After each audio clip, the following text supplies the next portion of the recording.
Hello दोस्तों, स्वागत है आपका न्यू जनरेशन क्लासेस में।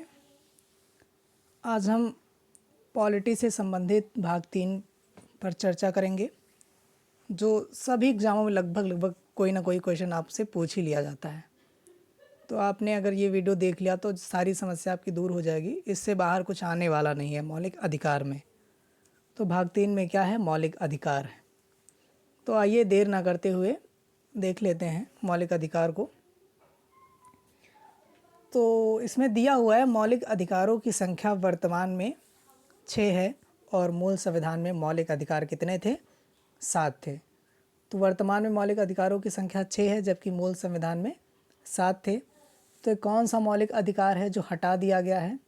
तो 1978 में 44वें संविधान संशोधन के जरिए संपत्ति के अधिकार को, जो कि मौलिक अधिकार था, इसको 300A के तहत कानूनी अधिकार प्रदान किया।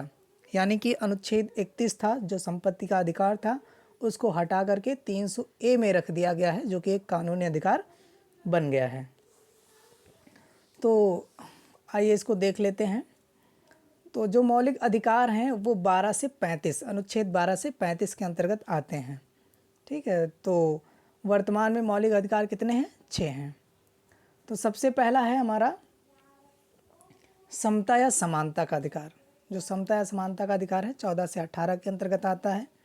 स्वतंत्रता का अधिकार जो है 19 से 22 के अंतर्गत आता है। शोषण के विरुद्ध अधिकार इसमें 23-24 अनुच्छेद है।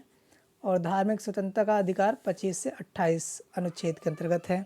और सांस्कृतिक एवं शैक्षणिक संबंधी अधिकार 29 से 30 अनुच्छेद के अंतर्गत है।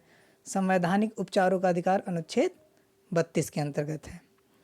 तो बाकी भी हैं 32 से 35, ये 32 से 35 है। संवैधानिक उपचारों का अधिकार 32 से 35 है। ठीक है, तो यहाँ पर थोड़ा सा हम लोग कर लेते हैं 32 से 35, ये है। आगे देख लेते हैं। समानता के अधिकार में 5 प्रकार के अधिकार दिए गए हैं। ये 14 से 18 के अंतर्गत हैं। तो समानता का अधिकार, तो अनुच्छेद 14 में क्या है? विधि के समक्ष समानता, यानी कानून के समक्ष क्या होगी? सबकी बराबरी होगी, चाहे वो पीएम हो, चाहे सीएम हो, चाहे आम नागरिक हो।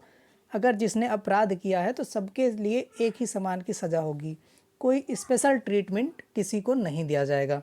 तो ये अनुच्छेद 14 होता है विधि के समक्ष समानता, यानी कानून के समक्ष सबकी क्या होगी? बराबरी होगी। अनुच्छेद 15 क्या है?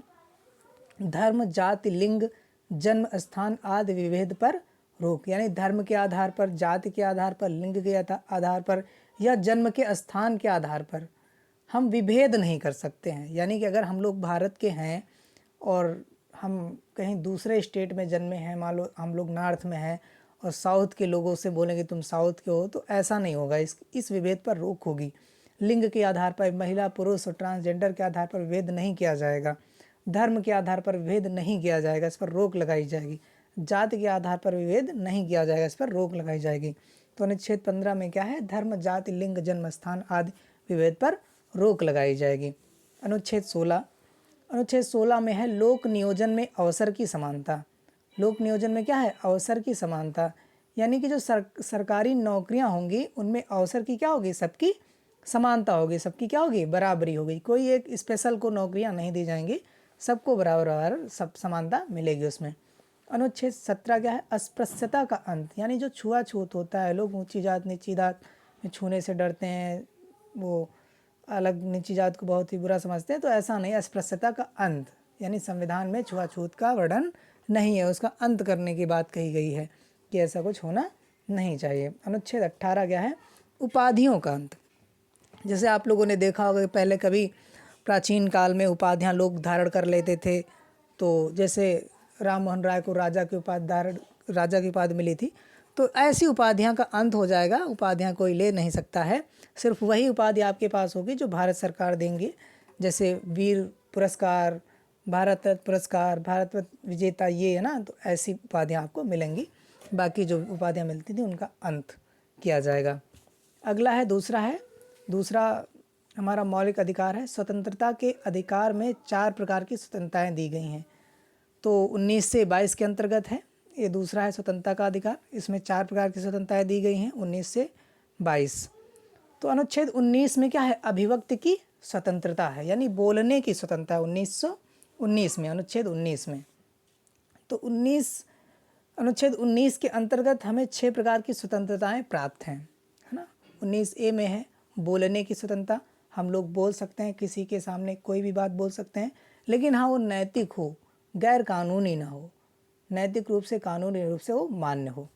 अनुच्छेद 19B में क्या है, शांतिपूर्ण एकत्रित होने की स्वतंत्रता बिना हथियार के, यानी बिना हथियार के हम लोग शांतिपूर्ण कहीं पर भी एकत्रित हो सकते हैं, ये स्वतंत्रता में प्राप्त है। 19C में क्या है, सभा या समूह बनाने की स्वतंत्रता, हम लोग सभा या समूह बना सकते हैं। देखो हम लोग अब वर्तमान में हम लोग देख रहे हैं, प्रेजेंट में देख रहे हैं कि हम लोग व्हाट्सएप ग्रुप बना लेते हैं और भी बहुत सारे ग्रुप्स बना लेते हैं, तो ऐसे सभा या समूह बनाने की स्वतंत्रता है। 19D में क्या है, पूरे भारत में आवागमन की स्वतंत्रता, पूरे भारत में हम लोग कहीं पर भी आ जा सकते हैं, इसके लिए हम लोग क्या हैं, स्वतंत्र हैं। और भारत में 19E में है, भारत में कहीं पर भी निवास करने की स्वतंत्रता, यानी पूरे भारत में हम कहीं पर भी रह सकते हैं, ये हमें स्वतंत्रता प्राप्त है, कहीं पर भी रह सकते हैं।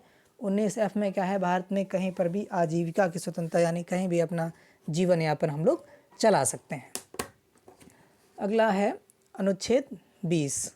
अनुच्छेद 20 में क्या है, इसमें अपराध के दोष सिद्ध के लिए संरक्षण की बात कही गई, यानी अपराध जैसे दोष सिद्ध किया जा रहा है तो उसके संरक्षण के लिए क्या हमें स्वतंत्रताएं मिली हैं, कि जैसे किसी को शंका हो गई या शंका के आधार पर ही हमें गिरफ्तार कर लिया गया, या फिर हम अपराध किए हैं तो गिरफ्तार कर लिया, तो इसके लिए हमें कौन कौन से संरक्षण प्राप्त हैं, तो इसमें 3 प्रकार के संरक्षण में प्राप्त हैं। यानी कि जिस व्यक्ति ने अपराध किया है उसे उसी समय के अनुसार सज़ा दी जाएगी जिसने जिस समय का वो अपराध किया था, ठीक है।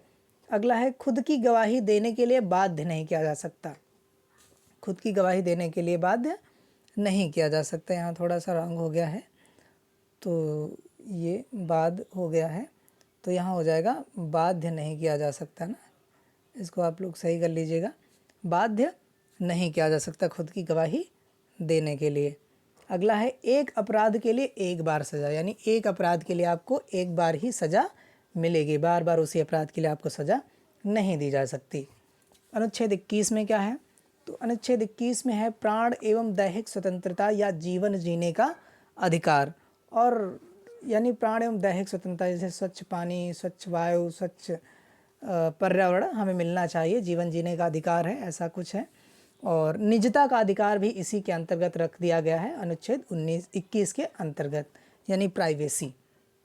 अनुच्छेद 21A में क्या है, तो 6 से 14 वर्ष के बच्चों को अनिवार्य एवं निःशुल्क शिक्षा की बात कही गई है। ये 86वां संविधान संशोधन के द्वारा इसको जोड़ा गया 2002 में, तो ये भी बहुत इंपॉर्टेंट हो जाता है, पूछा भी जाता है। सारे के सारे मौलिक अधिकार इंपॉर्टेंट है, कोई ना कोई मौलिक अधिकार आपसे एग्जाम में पूछ ही लिया जाता है। अनुच्छेद 22 क्या है, गिरफ्तारी के संबंध में संरक्षण, गिरफ्तारी के संबंध में क्या है, संरक्षण। तो इसमें भी हमें 3 प्रकार के संरक्षण प्राप्त हैं। कौन कौन से संरक्षण प्राप्त हैं, तो कारण पूछने का अधिकार, यानी अगर हमें कोई गिरफ्तार करने आता है, पुलिस हमें गिरफ्तार करने आती है, तो सबसे पहले हम कारण पूछ सकते हैं कि हमें क्यों गिरफ्तार किया जा रहा है। और अगला है, 24 घंटे के अंदर न्यायालय में उपस्थित करना होगा, और अगर हम गिरफ्तार हो गए हैं तो हमें 24 घंटे के अंदर क्या होगा, न्यायालय में उपस्थित करना होगा, ठीक है। तो अगला है, उसे अपने वकील से कानूनी सलाह लेने का अधिकार भी होता है, जिसको गिरफ्तार किया गया है वो अपने वकील से कानूनी सलाह भी ले सकता है। तो अगला अनुच्छेद आ जाता है, अगला अधिकार आ जाता है हमारा तीसरा, शोषण के विरुद्ध अधिकार। तो इसमें 23 और 24 है, अनुच्छेद 23 और 24 आता है। तो अनुच्छेद 23 में क्या है, मानव व्यापार, बलात्श्रम, बंधुआ मजदूरी नहीं करा सकते, यानी इसमें मानव व्यापार पर रोक होगा, बलात्श्रम यानी जबरन मजदूरी नहीं करा सकते, बंधुआ मजदूर नहीं बना सकते हैं, तो इन पर क्या होगी, रोक लगाई जाएगी। अनुच्छेद 24 क्या है, 14 वर्ष से कम उम्र के बच्चों को कारखानों एवं जोखिम भरे कामों में नियुक्त नहीं किया जा सकता। तो ये हमें शोषण के विरुद्ध अधिकार प्राप्त हुए हैं 23 और 24 में। अगला है चौथा, धार्मिक स्वतंत्रता का अधिकार। ये 25 से 28 अनुच्छेद है इसके अंतर्गत। तो अनुच्छेद 25 में क्या दिया हुआ है, किसी भी व्यक्ति को धर्म को मानने, आचरण करने प्रचार करने की क्या होगी, स्वतंत्रता होगी। कोई व्यक्ति अपना जो धर्म मानता है उसको मानने की, आचरण करने के, प्रचार करने की क्या होगी, स्वतंत्रता होगी। अनुच्छेद 26 में क्या है, धार्मिक प्रबंधन करने की स्वतंत्रता, यानी धर्म को हम लोग प्रबंधित कर सकते हैं, अच्छी तरीके से प्रबंधन करके उसको चला सकते हैं। अनुच्छेद 27 में क्या है, धार्मिक संपोषण, यानी धर्म को पोषित कर सकते हैं, आगे बढ़ा सकते हैं, उसको ब्रॉड लेवल में लेके जा सकते हैं। अनुच्छेद 28, किसी भी व्यक्ति को धार्मिक शिक्षा उपासना में उपस्थित होने की स्वतंत्रता है, यानी किसी भी व्यक्ति को जो धार्मिक शिक्षा है या उपासना की जाती है, जो पूजा अर्चना की जाती है, उसमें उपस्थित होने की भी स्वतंत्रता है, उपस्थित हो सकता है, किसी भी प्रकार की रोक टोक नहीं होगी। अगला है 5वां है हमारे पास मौलिक अधिकार, संस्कृति एवं शैक्षिक संबंधी अधिकार। 29 से 30 अनुच्छेद, 29 से 30 अनुच्छेद। अनुच्छेद 29 में है अल्पसंख्यकों के हितों का संरक्षण। इसमें अनुच्छेद 29 में क्या दिया गया है, अल्पसंख्यकों के हितों का संरक्षण दिया गया है। और अनुच्छेद 30 में क्या है, अनुच्छेद 30 में है अल्पसंख्यकों के शिक्षा संबंधी प्रावधानों का संरक्षण। तो अनुच्छेद जो संस्कृति एवं शैक्षिक संबंधी अधिकार जो 29-30 है, ये बहुत ही इंपॉर्टेंट है, पूछे भी गए हैं, यहाँ तक कि यूपीपीसीएस में भी पूछे गए हैं। तो अनुच्छेद 29 में है अल्पसंख्यकों के हितों का संरक्षण किया जाएगा, और अनुच्छेद 30 में है अल्पसंख्यकों के शिक्षा संबंधी प्रावधानों का संरक्षण भी किया जाएगा। और आगे आते हैं, ये अनुच्छेद मौलिक अधिकार हमारा 6 है, और ये बहुत ही मोस्ट इम्पॉर्टेंट है। तो इसमें 32 से 35, वैसे 31 से 35 होना चाहिए, लेकिन मैंने 32 से 35 लिया है क्योंकि अनुच्छेद 31 को संपत्ति का अधिकार जो था उसको हटा करके मौलिक अधिकार की सूची में रख दिया गया है, और इस वजह से एक कम हो जाता है। तो अनुच्छेद 32 से 35। अनुच्छेद 32 के अंतर्गत सुप्रीम कोर्ट और हाई कोर्ट 5 प्रकार की रिट जारी कर सकती है। सुप्रीम कोर्ट अनुच्छेद 32 के अंतर्गत करती है और हाई कोर्ट अनुच्छेद 226 के अंतर्गत करती है। तो ये 5 प्रकार की रिट जारी होती हैं। और कौन सी रिट हैं? तो पहला है बंदी प्रत्यक्षीकरण। इसमें क्या है, तो इसमें यह है कि 24 घंटे के अंदर किसी भी अपराधी को ये न्यायालय में पेश करना होगा। हेबस कार्पस, बंदी प्रत्यक्षीकरण। इसमें एक मूवी भी बनी है साउथ की, जय भीम, तो उसमें इसके बारे में ज़्यादा डिटेल दिखाई गई है, तो आप लोग चाहें तो देख सकते हैं, उसके लिए अच्छी मूवी है। अगला है परमादेश। परमादेश में क्या होता है कि ऐसे अधिकारी जिनको अपने कर्तव्य को करने के लिए बाध्य किया जा सकता है, कोई अधिकारी अपना कार्य नहीं कर रहा है तो उनको कर्तव्य करने के लिए कोर्ट क्या कर सकती है, उनको बाध्य कर सकती है कि तुम्हें अपने कर्तव्य करने ही होंगे। अगला है प्रतिषेध। प्रतिषेध में क्या है कि ऊपरी न्यायालय क्या करेंगे, निचले न्यायालय को आदेश देता है कि यह आपके कार्य क्षेत्र से बाहर है, इस पर कार्य ना करें, इस पर कार्य आप ना करें, आपके कार्य क्षेत्र से बाहर है। उत्प्रेषण में क्या है कि इसमें भी ऊपरी न्यायालय निचले न्यायालय को आदेश देती है कि ये जो लंबित मुकदमा है वो हमारे पास भेज दिया जाए, क्योंकि इसमें बहुत टाइम हो गया, आप कर नहीं पा रहे हैं, तो हम इसको करेंगे। अगला है अधिकार प्रच्छालेख, यानी किसी सार्वजनिक पद पर स्थापित होने वाले अधिकारी की योग्यता का परीक्षण करना। यानी अधिकार प्रच्छालेख में क्या होगा, अधिकारी की योग्यता का परीक्षण भी सुप्रीम कोर्ट या हाई कोर्ट करा सकती है।